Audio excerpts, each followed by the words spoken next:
9월 18일 월요일 상암동 클래스 시작합니다. 철도노조가 오늘 오전 9시를 기해서 파업을 마치고 업무에 복귀했습니다. 오늘 밤까지 단계적으로 KTX와 일반 열차 또 수도권 전철이 정상 운행될 걸로 보입니다. 네, 오늘 퇴근길에는 큰 불편이 없을 걸로 보이는데요. 노조가 2차 파업 가능성도 밝혔는데 네. 아직 시기는 정해지지 않았습니다. 혹시 추석 연휴 기간과 겹치진 않을지 좀 우려도 나오고 있습니다. 네, 관련한 소식이 더 나오면 또 추가로 전해드리도록 하고요. 오늘도 국내외 소식부터 재테크 정보 그리고 재미있는 심리학 이야기까지 꽉 채워 준비했습니다. 오늘도 상클 끝까지 함께 하시죠.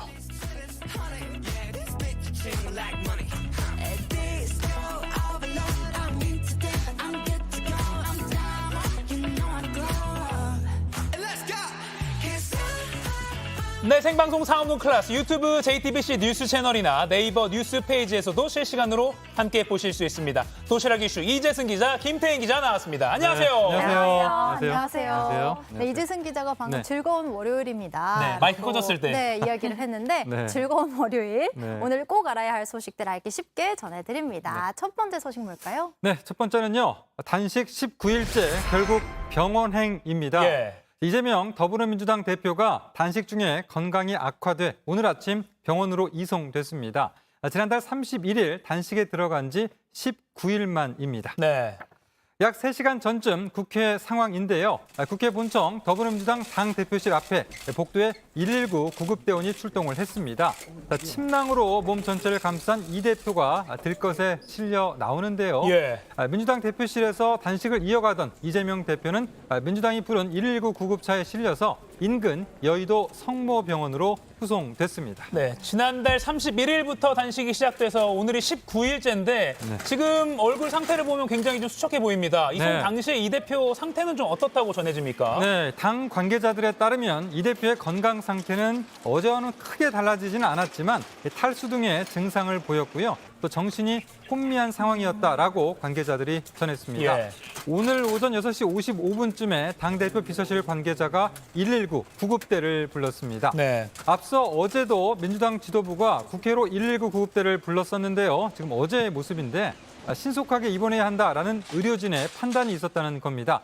하지만 단식을 이어가겠다는 이 대표의 의지가 확고해서 어제는 다시 구급차가 돌아간 상황이었습니다. 네, 그러니까 결국 어제는 출동했던 119 구급차가 그대로 돌아갔지만 네. 오늘 다시 한번 구급차를 불렀고 결국엔 건강이 악화돼서 병원으로 옮겨진 거라고 볼 수 있네요. 네. 근데 또 이르면 오늘 이 대표에 대한 체포동의안이 국회에 제출될 것이라는 전망도 나왔는데 네. 이 대표가 병원으로 옮겨지면서 어떤 영향을 미칠까요? 네, 국민의힘은 이 대표의 구속을 주장하면서도 또 지지층이 결집하는 포스트 이재명 야당 체제를 경계하고 있습니다.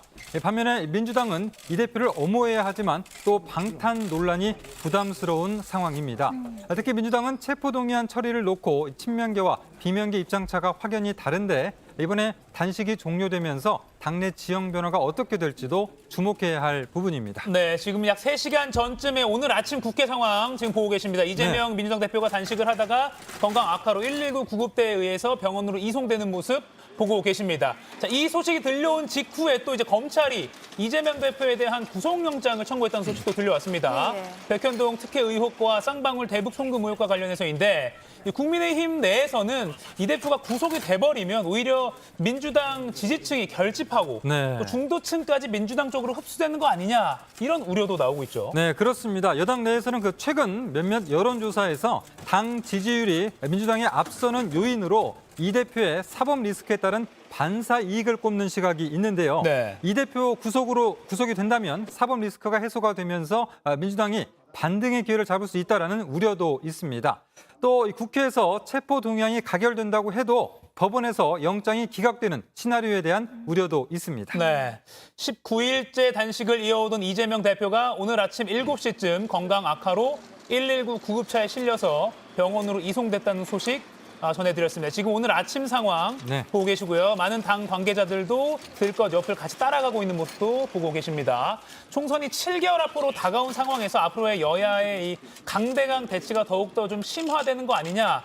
국민들이 좀 우려의 목소리, 우려의 네. 눈빛으로 바라보고 있습니다. 이 국회 소식은 뭐 계속해서 이 단식이 끝난 이후에도 뭔가 좀 계속해서 될 것 같기 때문에 네. 좀 지켜봐야 될 것 같습니다. 네네네. 오늘 아침에 3시간 전쯤 상황 계속해서 영상으로 보고 계십니다. 자, 다음 이슈 전해주시죠. 네, 다음은요.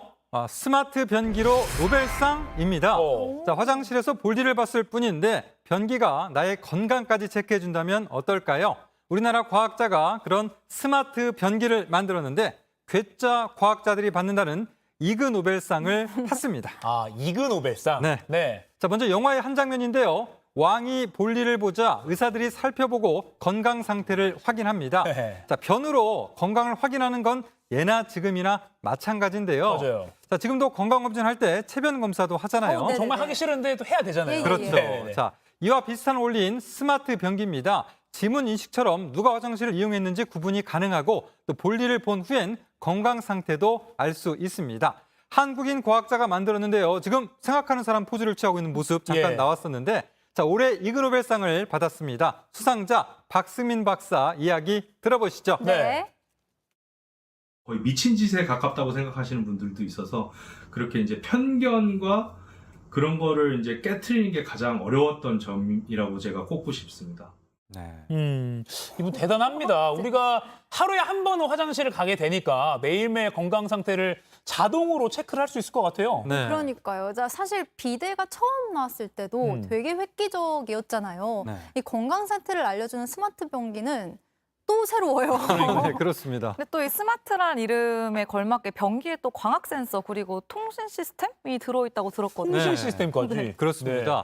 그 사람의 대소변 색깔과 양을 분석하고 또 코로나 등 감염병이나 질병 여부도 알 수 와. 있다고 하는데요. 오. 이그 노벨상은 그 매년 노벨상 발표에 앞서서 재미있고 기발한 연구를 내놓은 과학자들에게 주는 상입니다. 미국 하버드대가 겨울로 발간하는 과학 잡지 있을 것 같지 않은 연구 회부에는 이 밖에도 여러 분야에서 선정된 이그 노벨상 수상자를 발표했는데요. 예. 자, 이번에 스마트 변기는 공중 보건 분야에서 수상을 했는데 한국인으로는 5번째 오. 수상입니다. 그러니까 노벨상처럼 이그 노벨상이라는 것도 뭐 물리, 화학 이런 여러 분야가 나눠져 있는 거예요. 네, 그렇습니다. 그 올해 그 기계공학상엔 죽은 거미 다리를 이용해서 물건을 드는 이 집게가 수상을 어머. 했습니다. 잠깐만요. 죽은 거미 지금 저게 그림이 나오는 거죠? 그렇습니다. 아. 네, 굉장히 좀 획기적이고 좀 이상하고 신기해요. 기발한 느낌이죠. 약간 인형 뽑기 같은 느낌이에요. 네, 네네네. 그렇습니다.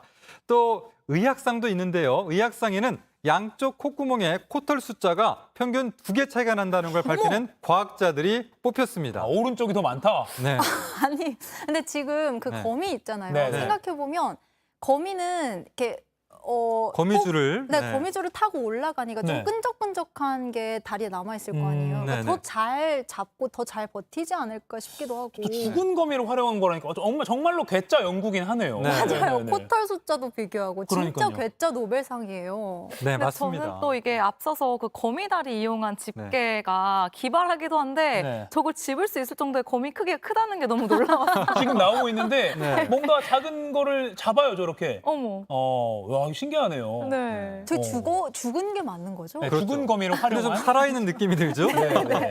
네, 정말 그 다양한 시각에서 여러 가지 시도를 한다라고 볼 수가 있는데 이그노벨 물리학상은 또 멸치의 성적 활동이 해수가 섞이는 정도에 따라서 얼마나 영향을 미치는지 뭐 이런 것들을 측정한 연구진에게 수여가 됐습니다. 와. 소금한 노벨- 멸치. 그러니까요. 그 멸치의 성적인 활동까지 우리가 연구를 하면 뭔가 좋은 의미를 또 찾을 수 있을 것 같은데 네. 이 노벨상 하면 상금이 두둑하기로 유명하잖아요. 그 명예롭기도 하고요. 근데 네. 이그 노벨상은 또 어떤 혜택이 있습니까? 네, 이그노벨상도 네네. 수상자들에게 트로피와 함께 상금이 수여가 됩니다. 오, 네네네. 자, 상금을 보면 2000년대에 그 초인플레이션을 겪을 당시 짐바브웨가 발행한 10조 짐바브웨 달러 지폐 한 장이 상금으로 수여가 됩니다. 네. 자, 10조 짐바브웨 달러인데 현재는 그 사용되지 않는 이 지폐라서 가치를 보면 뭐 현재 1, 2만 원 수준의 거래가 된다고 하네요. 그냥 재치 있게 그냥 주는 거네요. 네, 상금도 범상치 않아요. 네, 네. 네, 이 매년 노벨상 발표에 앞서 이렇게 재미있고 기발한 과학 연구를 내놓은 연구진에게 이그 노벨상이 수여된다. 다소 좀 엉뚱해 보이긴 한데 사실 이게 좀 우리 삶을 바꿔놓을 만큼 맞아요. 네. 중요한 첫걸음, 한 걸음이 아닐까 그런 생각도 맞아, 들고요. 그 부분이 중요한 것 같아요. 네네네. 이 한국인이 발명한 스마트 변기 소식 아주 재미있게 잘 들었고요. 네. 다음 이슈도 소개해 주시죠. 네, 다음은 무릎 떼세요입니다. 자, 올해 하반기부터 경찰관 채용 시험이 변경됐는데요. 여성 응시생도 종전에 무릎 뗀 자세에서 정자세 팔굽혀펴기로 체력 시험을 봐야 합니다. 자, 보실까요? 네.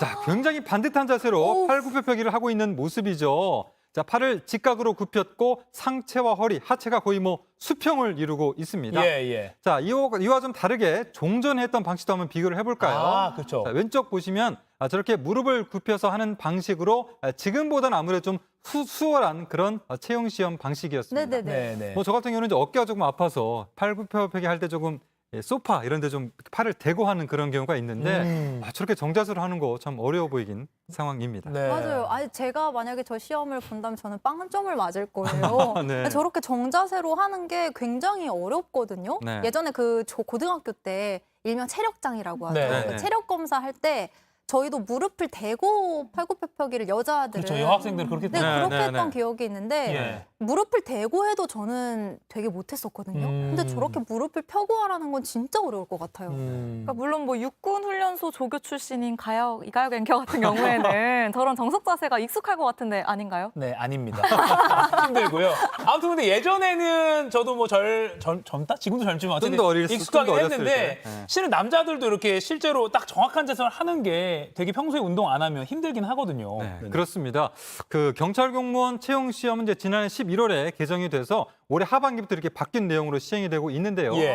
자, 여경 응시생도 남성과 똑같이 양손을 어깨 너비로 벌리고 발은 모은 상태에서 팔은 직각, 몸은 수평이 되도록 유지하는 자세로 팔굽혀펴기를 해야 합니다.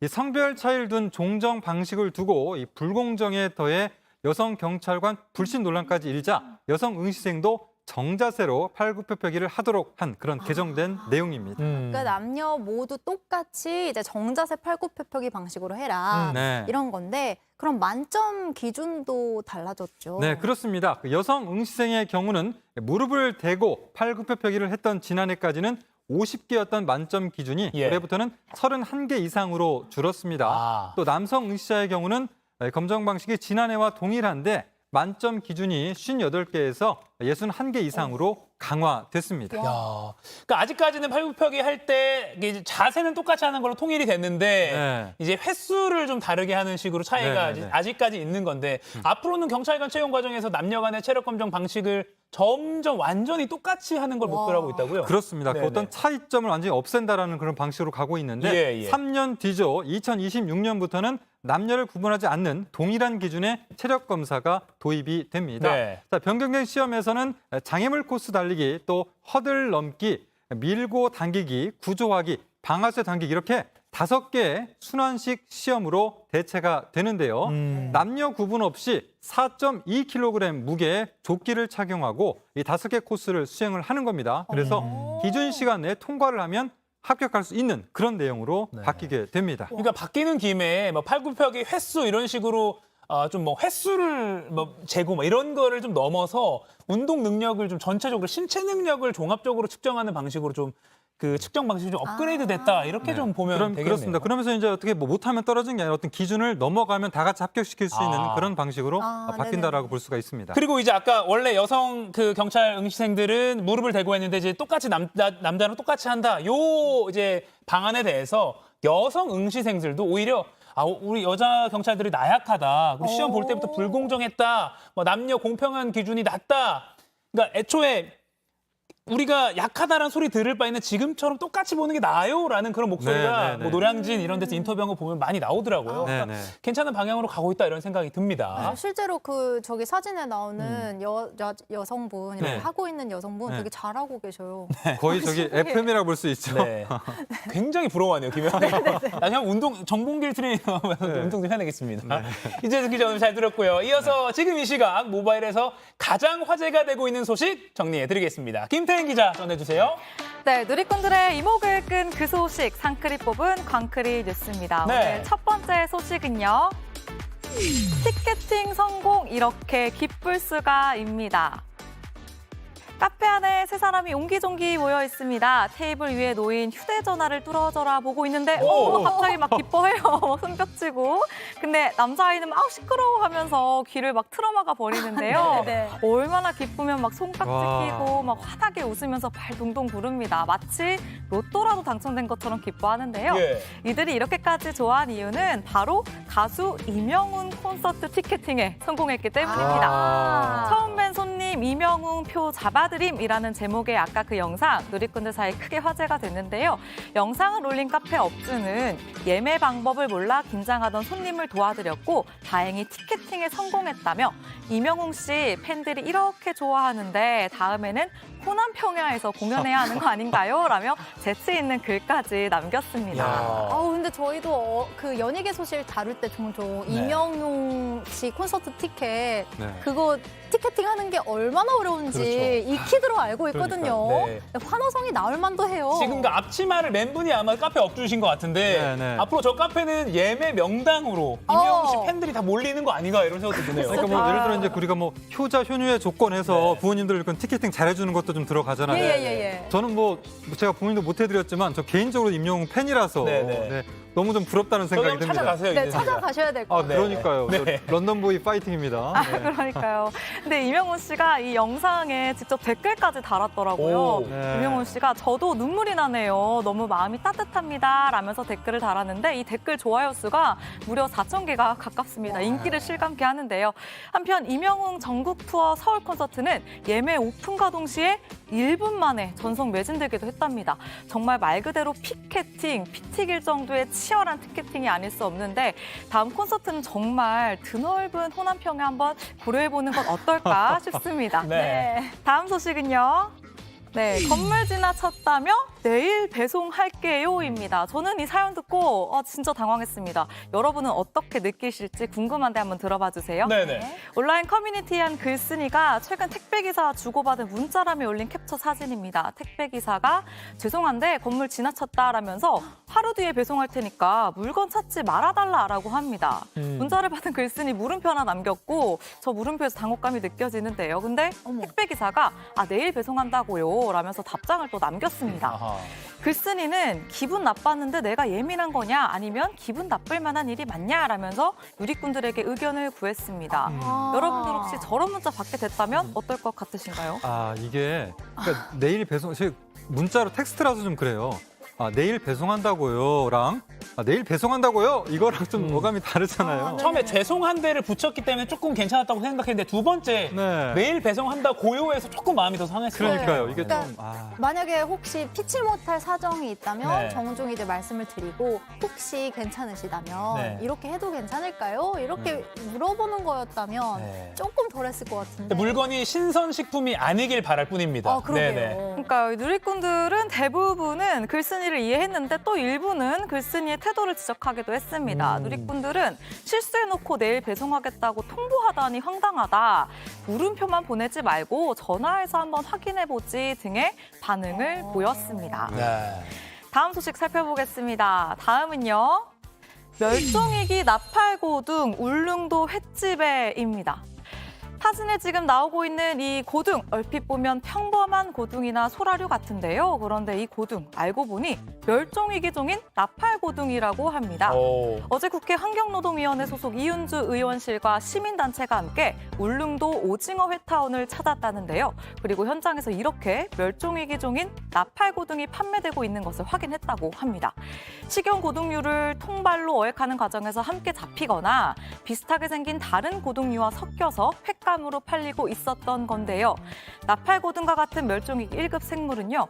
허가 없이 채취하거나 유통하면 관련법에 따라 처벌받을 수 있고요.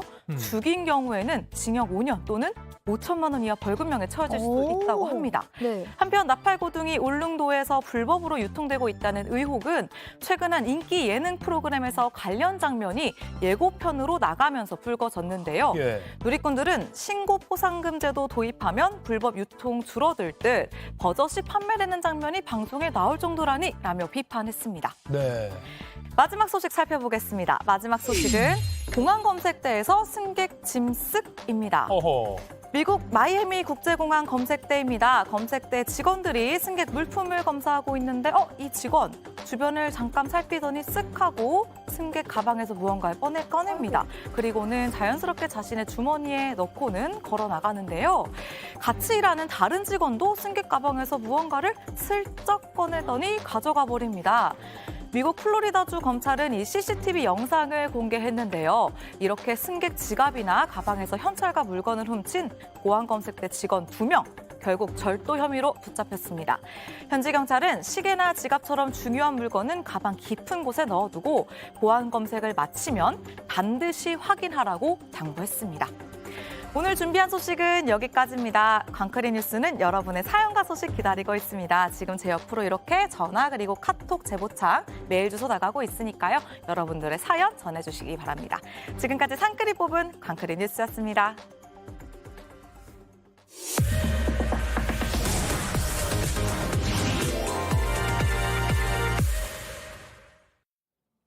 네, 지금 시각 10시 20분입니다. 저 같은 경알못, 경제를 잘 알지 못하는 사람을 위한 당장 내 돈이 되는 정보, 머니클래스. 오늘의 키워드 먼저 보시죠. 든든한 노후 대비 주택연금의 모든 것. 이 많은 중장년층들의 고민거리가 이 노후 대비입니다. 평생 열심히 살아왔는데 지금 살고 있는 집 한 채를 딱 빼면 노후 자산이라고 해봐야 얼마 되지 않는 경우가 정말 많은데요. 이런 분들이 자신이 살고 있는 이 집을 담보로 맡겨놓고 평생 동안 노후 생활비를 받을 수 있는 제도가 있으니 바로 주택연금입니다. 소중한 내 집을 담보로 하는 연금인 만큼 제대로 아는 게 중요한데요. 주택연금 가입 방법과 잘 활용하는 방법까지 전문가에게 들어보겠습니다.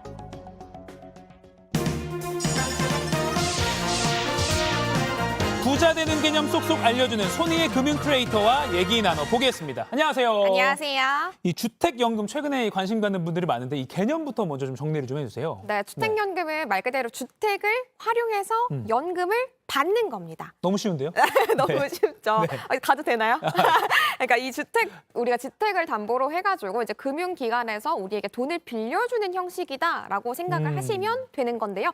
그림을 보면 조금 더 쉽게 이해가 될 것 같습니다. 이제 주택을 소유한 사람이 은행에 주택을 담보로 잡고요. 네. 그러니까 대출금을 받는 건데 일시금으로 받는 게 아니라 연금 형식으로 매달 받는 겁니다. 매달. 네, 대신에 이걸 누군가 보증은 해줘야 될 거잖아요. 네, 네. 주택금융공사가 이것에 대해서 채무 보증을 하게 되는 거고요. 그러니까 주택담보대출 같은 것이라고 생각을 하면 되는데 일반 주택담보대출과는 명확한 차이가 있습니다. 네. 우리가 일반적으로 대출을 받을 때는 일시금으로 대출금을 받는 거잖아요. 네. 그런데 주택연금이기 때문에 연금 형식으로 매달 받는 것만 가능하고요. 네. 그리고 일반적인 대출 같은 경우에는 만기가 정해져 있잖아요. 보통은 최장 30년에서 40년 정도입니다. 그런데 이 주택연금 같은 경우에는 부부 모두가 사망할 때까지 계속 받을 수가 있는 거고요. 그리고 또 눈여겨볼 만한 거는 예. 우리가 이 주택의 가격이 연금을 받는 모든 합산 총액보다 작을 때, 그러니까 네. 반대로 얘기한다면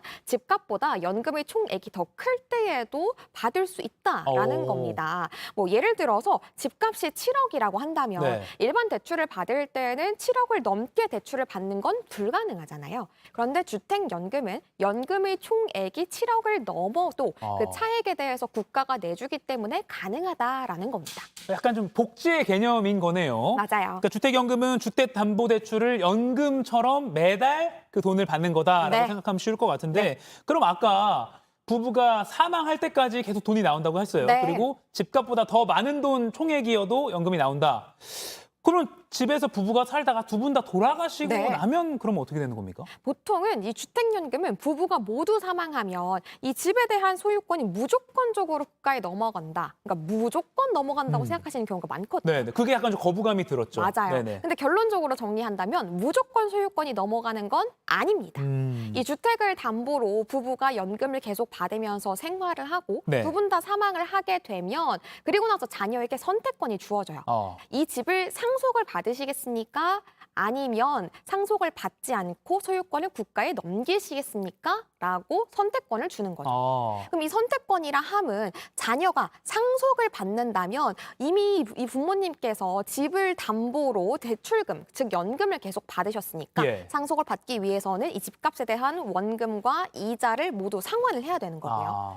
저는 좀 부담스럽습니다. 포기하겠습니다라는 거는 국가의 소유권을 이전을 하는 거죠. 근데 선택을 할 때 만약에 이 상속을 받거나 포기를 할 때 만약 이 집이 5억 원인데 부모님이 받은 연금의 총액이 5억 원을 훌쩍 넘고 그리고 이 집에 대해서 시세를 좀 알아보니까 쉽게 오를 것 같지 않다라고 생각을 하신다면 포기를 하는 게 조금 더 나을 수 있고요. 그럴 수 있겠네요. 계산을 해보니까 이 집이 5억 원을 훨씬 넘게 더 많이 오를 것 같고 네. 그리고 지금 당장 자녀가 이 대출의 원금과 이자를 갚을 여력이 된다. 그러면 상속을 받아도 괜찮겠죠. 아하. 네.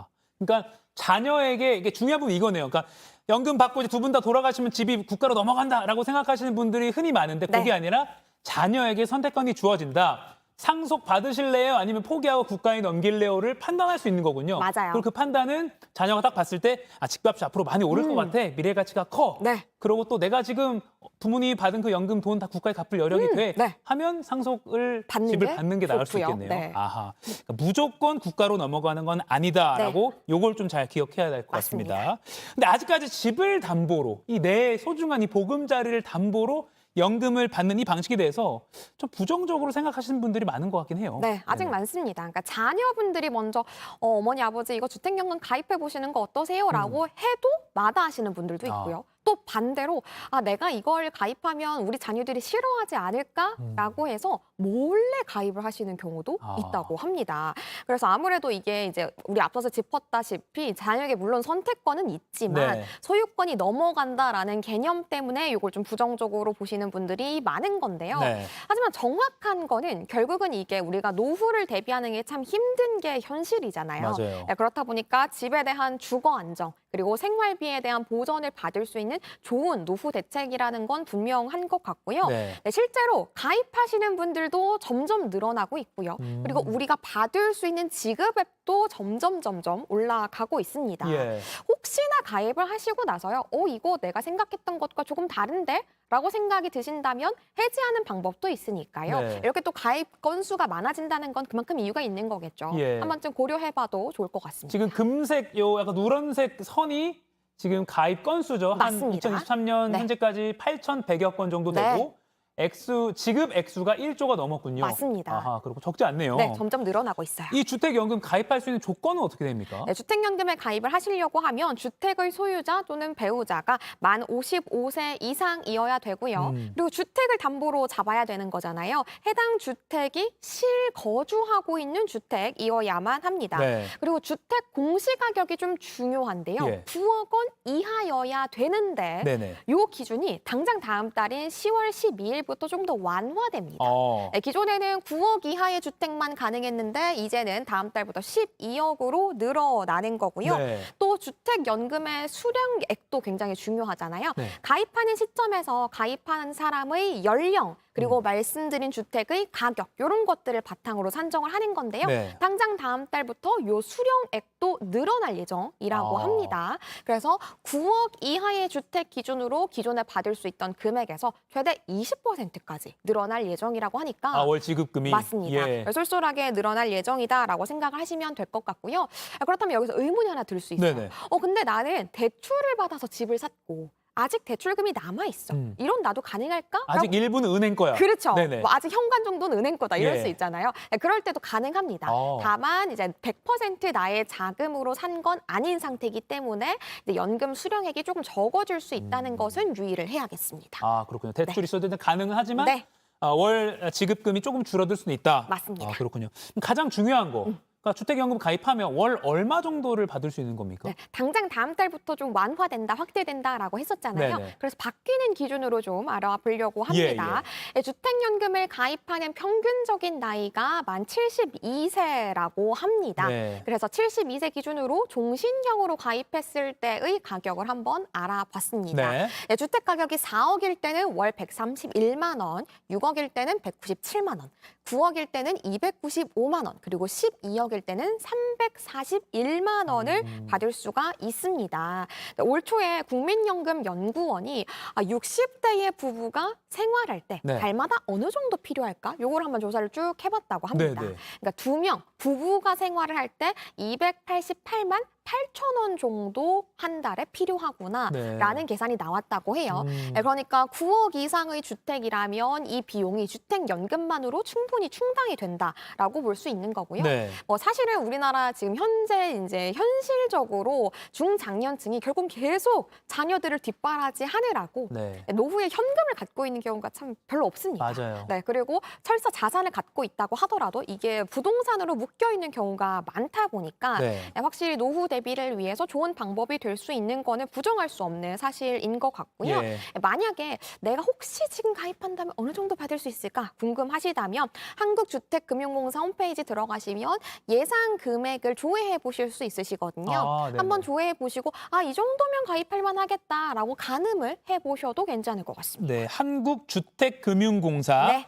한국주택금융공사 홈페이지에서 예상연금 조회 네. 이걸 누르면 이렇게 한번 내가 월 얼마나 받을지 우리 네. 집 이 정도 소유하고 있는데 맞아요. 얼마일지 시뮬레이션을 해볼 수 있다. 맞습니다. 그리고 10월 12일부터는 가입 조건이 좀 더 완화돼서 공시 주택 가격이 9억 원에서 12억까지도 상향됐다. 알겠습니다. 자, 그러면 요 가입 어떻게 할 수 있습니까? 네, 주택금융공사에 신청서와 관련 서류를 제출을 하시면 되는데요. 조금 시간을 절약하고자 하신다면 주민센터 가셔가지고 가족관계 증명서, 주민등록 등본 등의 서류를 미리 떼서 방문하시는 게 네. 가장 좋고요.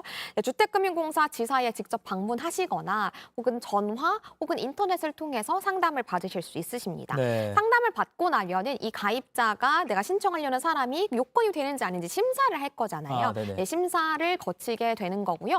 참고 삼아 말씀을 드리면 이제 아파트 같은 경우에는 시세를 매기는 게 비교적 쉽습니다. 예. 네, 그런데 주택이나 오피스텔 같은 경우에는 시세를 책정하는 게 조금 어렵거나 혹은 시일이 조금 더 소요가 될 수 있으니까 만약에 일반 주택이나 오피스텔 거주하신다면 네. 좀 기간을 넉넉하게 잡고 신청하시는 걸 추천을 드리고요.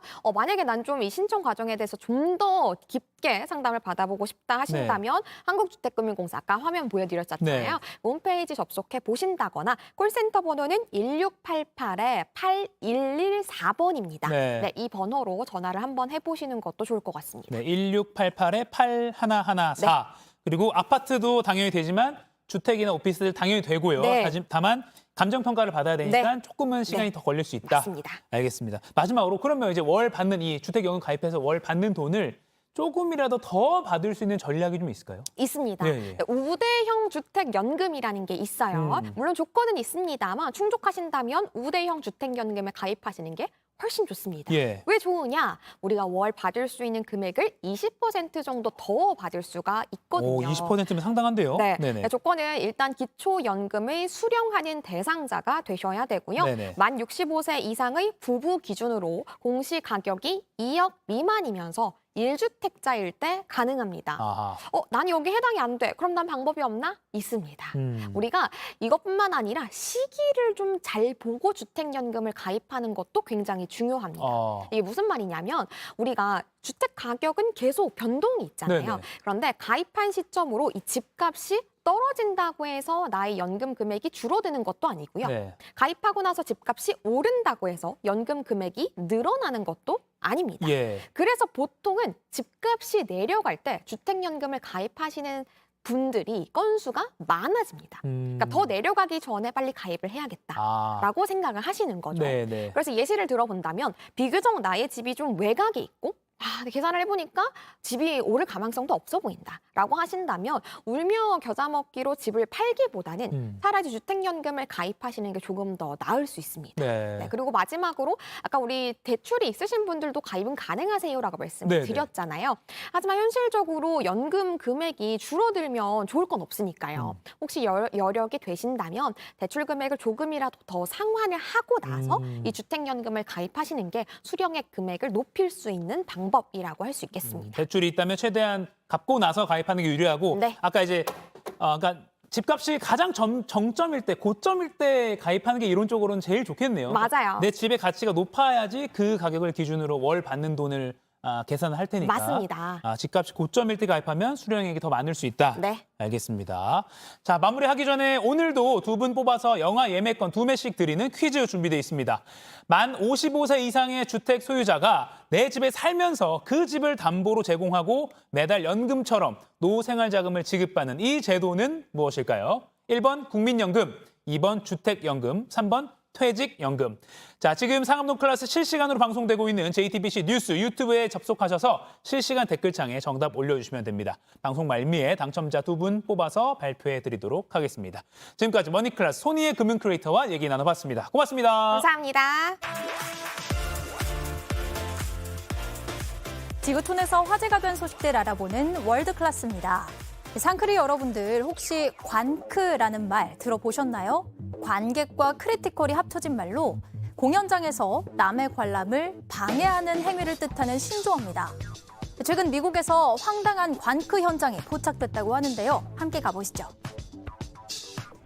미국 덴버의 한 뮤지컬 공연장입니다. 꽤 인기가 있는 공연인지 관객들로 꽉 찬 모습인데요. 그런데 한 여성 관람객 입에서 후! 연기가 뿜어져 나옵니다. 황당하게도 전자담배를 피우고 있던 건데요. 실내에서 이래도 되는 건가요? 그런데 이 관람객의 민폐 이뿐만이 아니었습니다. 번쩍번쩍 빛을 내며 스마트폰을 하다가 뒷자리 관객에게 주의를 받기도 했고요. 공연 중 무단 촬영도 서슴지 않더니 마치 춤을 추듯 두 팔을 번쩍 들고 흔들기까지 했습니다. 아휴, 다른 관객들 입장에선 아무리 공연에 집중하려고 해도 무리였겠죠. 결국 보안 요원이 무개념 관객을 자리에서 끌어냈는데요. 객석 밖으로 나온 뒤에도 손가락 욕을 하며 끝까지 패악을 부린 이 관객. 알고 보니 공화당 소속의 로렌 보버트 하원 의원으로 밝혀졌습니다. 극장 측이 작성한 보고서에 따르면 보버트 의원은 내가 누군지 아냐, 시장에게 연락하겠다며 관계자들을 협박하기까지 했다는데요.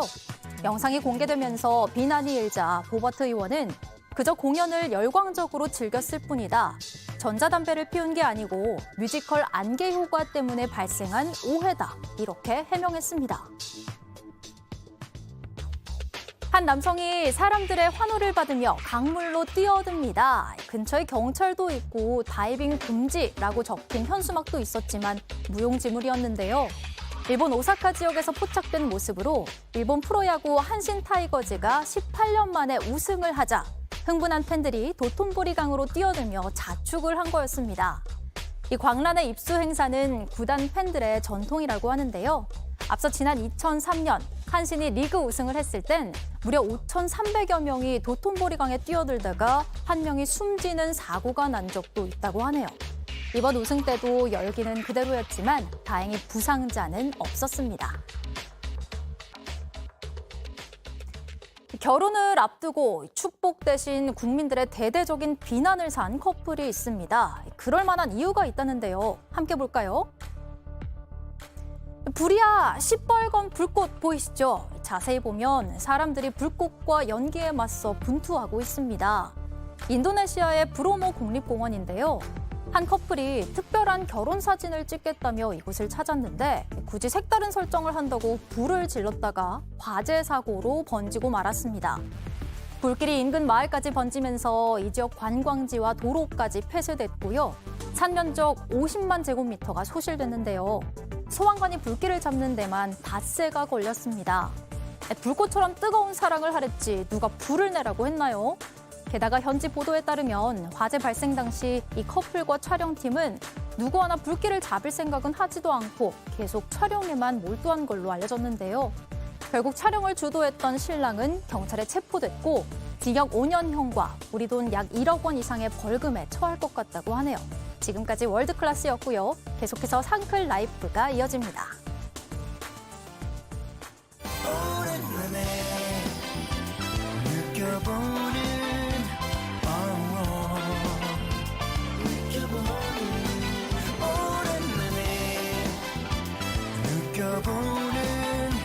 이런 기분 내게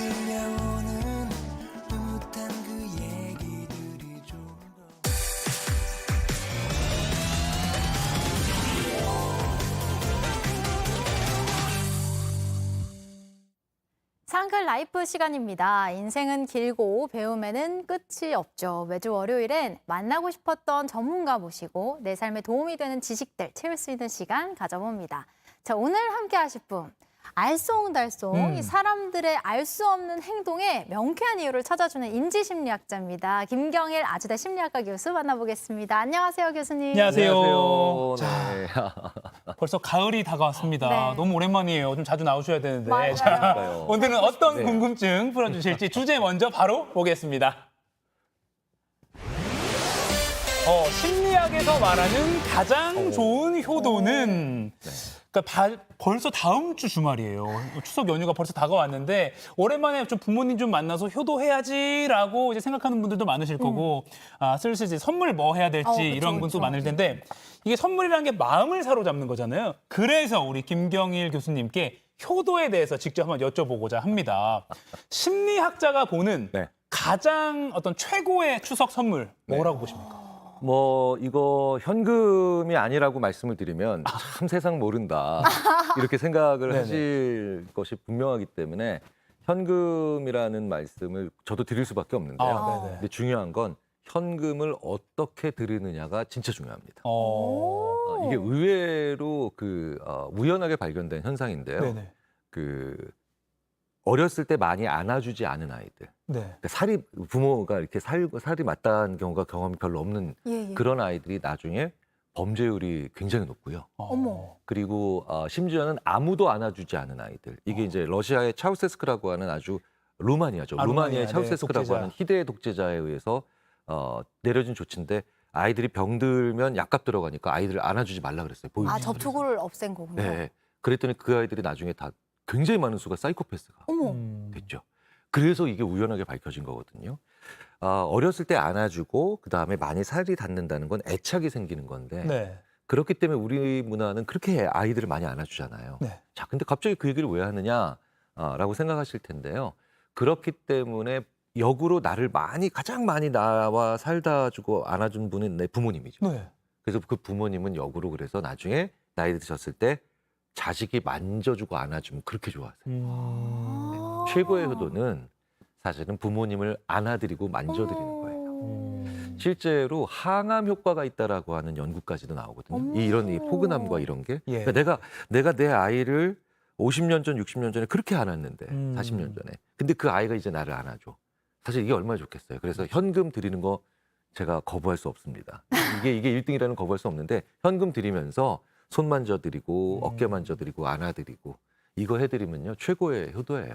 와. 살갗을 비비는 그렇죠. 따뜻한 온기를 나누는 거죠. 그럼요. 아하. 와, 근데 생각해보면 진짜 어릴 때 예쁘니까 많이 안아주시고 안 힘들게 안아주시고 그리고 이렇게 배 아프면 약손이라고 약손. 해서 또 비벼주시고 부모님들은 참 저희를 많이 만져주셨는데 오히려 이렇게 저희가 부모님들을 만져드리는 경우는 많지 않은 그러네요. 것 같기도 하고. 이번 추석 명절 때 좀 많이 만져드리면 좋을 것 같아요. 그러네요. 아. 근데 진짜 이 명절에 부모님 만나면 사실 이번에 얘기도 많이 들어드리고 말씀 잘 들어드리고 또 그동안 많이 외로우셨을 텐데 내가 잘해드려야지 하고 이제 출발을 하잖아요. 네, 네.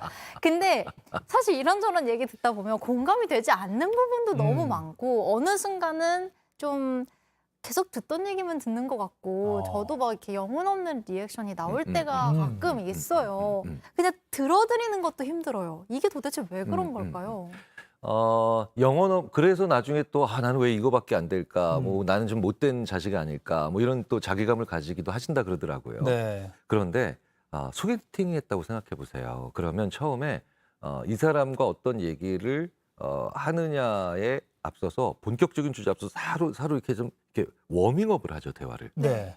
그러니까 뭐 그쪽 동네 사시고요. 근데 뭐 이렇게 그런 색깔 좋아하시는구나. 이런 것도 관심을 가지시네요.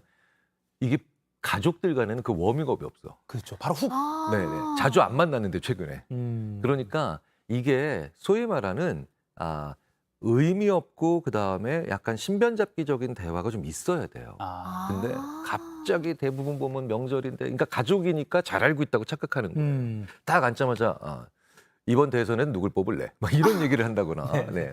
갑자기 주택 얘기를 한다거나 막 이러면서 얘기가 갑자기 서로 영혼 없는 리액션이 될 수밖에 없는 서로 동의를 할 수가 없는 대화들을 하기 시작해요. 사실 저는 그래서 항상 그 부모님 만날 때 하나씩 가져갑니다. 제가 태어나기 전에 되게 중요한 사건, 혹은 제가 아주 신생아 때 중요한 사건. 그럼 그때 부모님이 옛날 얘기를 하시거든요. 네네. 그러니까 저는 이제 작년에 그걸 했어요. 예전에, 그러니까 제가 태어날 즈음에 김기수라고 하는 권투 선수께서 예. 세계 챔피언이 됐거든요. 이탈리아의 벤베누티라고 하는 선수. 그러니까 저는 그걸 기억할 수가 없죠. 신생아니까. 네네. 근데 갑자기 저희 아버지가 예전에 뭐 정치 얘기나 이런 다른 얘기로 항상 이렇게, 혹은 뭐 요즘 젊은 사람들 뭐 이런 얘기 하시니까 네네. 김기수 씨 얘기를 딱 했더니, 그 예전에 그렇게 잘했어요? 그랬더니, 야, 그때 있잖아, 내가 너무 좋아가지고 갓난아기인 너를 들고 있다가 너 던지면서 그 권투 시합 중계를 봤어. 53년 동안 제 아버지와 제가 그 에피소드를 한 번도 얘기를 안 했던 거죠. 근데 갑자기 화기애애해지는 거예요. 화기애애해지는 거죠. 그러니까 뭔가 글감을, 그러니까 이야기감을 그렇죠. 하나 준비를 해가신 네, 거예요. 그걸 가져가셔야 돼요, 옛날에. 왜냐하면 그러면 제 아버지가 저보다도 더 젊은 나이로 가잖아요. 그렇죠. 젊은 나이로 가시니까. 그래서 옛날 얘기 해주세요라고 그냥 하시는 것보단 어떤 그런 실마리가 될 만한 것들, 그런 거 한두 개씩 가지면서 쑥 한번 얘기해 보시면, 야, 그때는 말이야, 내가 진짜 30살 때 말이지. 이렇게 되면 내가 기분 좋아지게 얘기를 시작하니까 상대방한테도 부담스러운 주제를 잘 안 꺼내요. 그냥 아무 주제나 꺼내니까 이게 대화가 이렇게 되는 거거든요. 약간 구체적으로 글감을, 이야기감을 하나 가져가야겠네요. 그렇죠. 너무 좋은 꿀팁이에요. 약간 비슷한 맥락이긴 한데, 예를 들어 뭐 이제 본가에 내랑 뭐 한 2박 3일 간다 치면 하룻밤 자고 뭐 그 정도까지는 굉장히 설레고 아직 좋은데, 네네. 한 이틀 차부터 티격태격하는 게 생기고 약간 좀 뭐 애틋한 마음이 사라져요. 이게 금방 이게 식거든요. 그럼 저 언제 집에 가지? 뭐 차 막힐 것 같은데, 뭐 이런 생각하게 되고, 왜 이렇게 마음이 설레는 마음, 약간 애틋한 마음이 오래 가지 못하는 걸까요? 그 출장 가도 네. 이틀째부터 혹은 3일째부터 힘들어요. 어. 이게 왜냐하면 사람이 자기가 늘 움직이는 동선과 조금만 다른 데서 자기 시작해도 네. 그게 쉬운 게 아닙니다. 그래서 게다가 여기에는 대부분의 편의시설이 없죠. 왜냐하면 내가 호텔이나 아니면 그 외에 다른 리조트에 가면은, 이거는 집이 아닌 곳에서 자는 사람들이라고 하는 것을 확실히 전제로 한 서비스를 하잖아요. 네. 그런데 그런 본가에 가서 잔다 뭐 이런 경우는 마음은 되게 가족이지만 사실 수건 하나도 내 마음대로 이렇게 쓰기가 어렵고 막 찾아야 되는 경우도 많고, 그렇죠? 화장실도 되게 불편해지고 이러거든요. 그게 시설의 문제가 아니라 내가 살던 공간이 아니니까. 한 번쯤은 그래서 부모님을 잘 만나고 다른 친척들과 잘 지낸다는 것과는 별개로 네. 어디서 자야 제일 쾌적하고 최적일까는 그냥 별도로 한번 떼어내서 고민해 보시는 것도 좋아요. 제가 아는 어떤 한 분은 그냥 부모님 옆에 있는 게스트하우스를 하나 빌려가지고 거기서 지내시고 들어가서 가시는 경우도 있고요. 그분은 기준이 그러더라고요. 우리 아버지가 불렀는데 들리면 돼. 그 게스트하우스나 아니면 그런 작은 숙소가. 네네네. 특히 이제 지역에는 그렇게 머무를 수 있는 곳이 되게 많아요. 이제는. 사실 같은 집에서 자는 게 꼭 반드시 지켜야 되는 그런 룰은 아니거든요. 네네. 처음에 어려워요. 처음에 어렵고요. 네, 두 번째, 세 번째 하면은 그래서 잠깐 가서 쉬고 그다음에 다시 와서 만나고 다시 지내고 이런 거 너무 좋거든요. 부모님도 그걸 좋아할 수도 있어요. 네. 그게 그렇죠. 더 편하실 수 있어요. 또 어떤 분들은 이러세요. 작전 타임아웃이 있어요. 이게 뭐냐면 자 1시부터 3시까지는 각자 휴식 시간이야. 좋네요. 타임아웃을 해요. 네, 그때 다 자요. 혹은 어디 가서 쉬든가. 그리고 난 다음에 3시부터 다시 모여요. 네네. 요거는 지금 보시는 그 모인 가족 중에 가장 어르신이 될 분이 방금 그렇지. 김 교수님 네, 말씀 네, 들었으면 네, 좋겠어요. 자, 우리 며느리들이랑 다 지금 1시부터 뭐 오후 4시까지는 낮잠 잔다. 뭐 아무것도 하지 마. 라고 선언해 주시면 네. 얼마나 네. 편할까 네. 싶기도 해요. 네. 뭐 카페 가서 한잔할 사람 하고 뭐 영화 볼 사람 영화 보고 각자 즐기고. 오후에 만나자 이렇게 하면 좋을 것 같네요. 좋은 네네네. 것 같아요.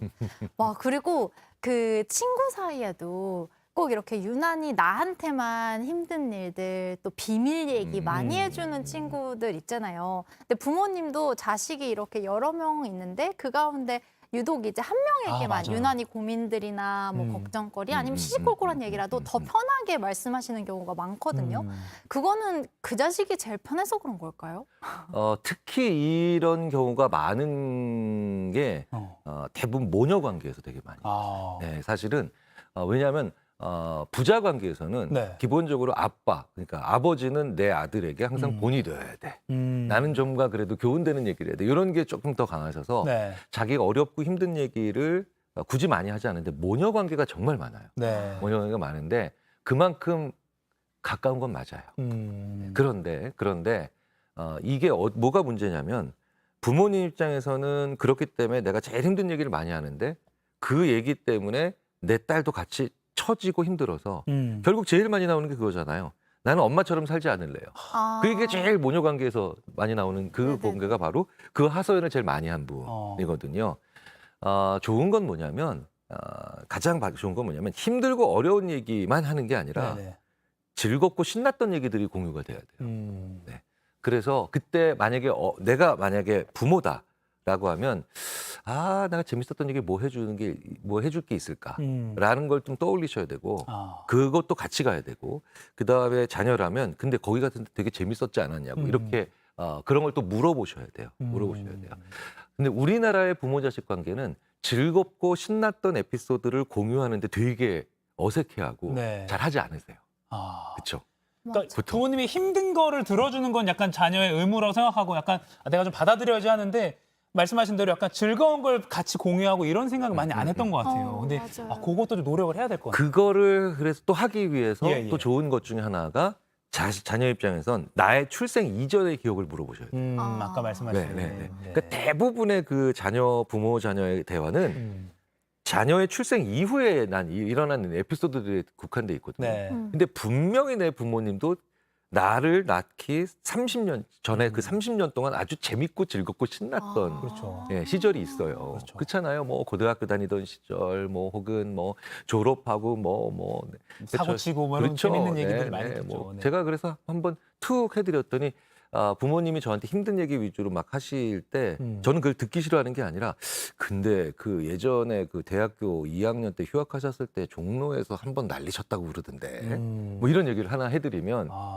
앉아봐라 딱 이러면서 그렇죠. 그때 이 애비가 아니면 한 번 나타나면 뭐 이런 식으로 얘기를 해요. 소시적에 기타 좀 치셨다는데 아니면 뭐 그렇지. 옛날에 근데 갑자기 막 일사후퇴였다 이러시면 안 되는데. 아니면 하다못해 그 부모님 옛날 사진들은 있으니까 그게 같이 정말 좋아요. 사진을 보거나 네, 하는 네, 것도 네. 좋을 것 같아요. 그리고 저는 예전에 이런 경우가 있어요. 그러니까 제 어머니 고등학교 졸업 앨범이랑 제 아내 고등학교 졸업 앨범을 이렇게 한번 같이 올려놓고 그래놓고 야 이게 며느리랑 시어머니랑 며느리랑 앨범이 같이 있네. 라면서 같이 근데 그냥 놨어요. 놨는데 네. 보시면서 왜 그럼 두 사람 다 18살로 돌아가거든요. 네. 그러니까 얘기가 까르르 이렇게 친구처럼. 되는 너무 경우도 되게 좋네요. 많아요. 네. 우와. 자, 시간이 벌써 이제 마칠 시간이 다 가까이 됐는데 마지막으로 이제 질문 딱 하나 핵심 질문 드리고 마무리해야 될 것 같습니다. 네. 심리학자가 추천하는 가장 좋은 효도법은 이거다. 요거 한번 좀 짧게 정리해 주시고 오늘 마무리하죠. 심리학자가 그러니까 누구나 얘기하는 건데 네네. 가장 좋은 그 사람과 서먹해졌던 걸 다시 복귀하고 그 다음에 내가 서로 이 사람한테 존중받고 있구나라고 네. 하는 걸 가장 좋은 건 미안하다는 거 사과 하나씩 하셔야 돼요. 그때 나 때문에 속상했었죠 엄마. 근데 이제 생각해 보니까 내가 그때 진짜 엄마 속을 몰랐네. 죄송하다. 그러니까 그건 부모님도 마찬가지. 너 그때 했는데 내가 지금도 그게 좀 미안하다. 그러니까 서로 사소한 것도 괜찮아요. 사소한 거. 이제 진짜 형은 양말 새 거였는데 동생은 양말이 새 거 아니었다. 그러면 내가 그때 그게 참 미안하다. 야. 이렇게 그냥 그렇죠. 사소하게라도 미안하다, 죄송합니다 한마디씩 딱 해주잖아요. 그러면 사실 그 명절 전체의 흐름 자체가 그냥 서로 너무 좋아집니다. 네네. 엄마 그때 죄송했어요. 그리고 부모님도 그때 내가 못 챙겨주기 너무 미안했다. 이런 식으로 그런 말씀 하나씩 나누다 보면 서로 사과를 하다 보면 오히려 또 돈독해지는. 네. 그리고 맨 처음에 말씀하신 그냥 현금만 드릴 게 아니라 살갗이 만져야 부비는 돼요. 용기를 만져야 나누는 돼요. 거. 네. 요거까지 꼭 기억하겠습니다. 살갗 부비기, 사과하기. 이렇게 정리를 하겠습니다. 마음이 따뜻해지네요. 이번에 꼭 할게요. 꼭 네. 안아드리고 네, 죄송하다고 표현할게요. 네, 여기까지 김경일 아주대 심리학과 교수와 함께 이야기 나눠봤습니다. 교수님 오늘 나와주셔서 고맙습니다. 고맙습니다. 감사합니다. 네, 오늘 머니클럽 퀴즈 정답은요. 2번 주택연금이었습니다. 네, 오늘 당첨되신 두 분 지금 자막으로 나갑니다. 오늘은 너부리님 그리고 아침햇살님 두 분 당첨되셨고요. 저희 상클 공식 이메일로 선물 받으실 주소 남겨주시기 바랍니다. 네.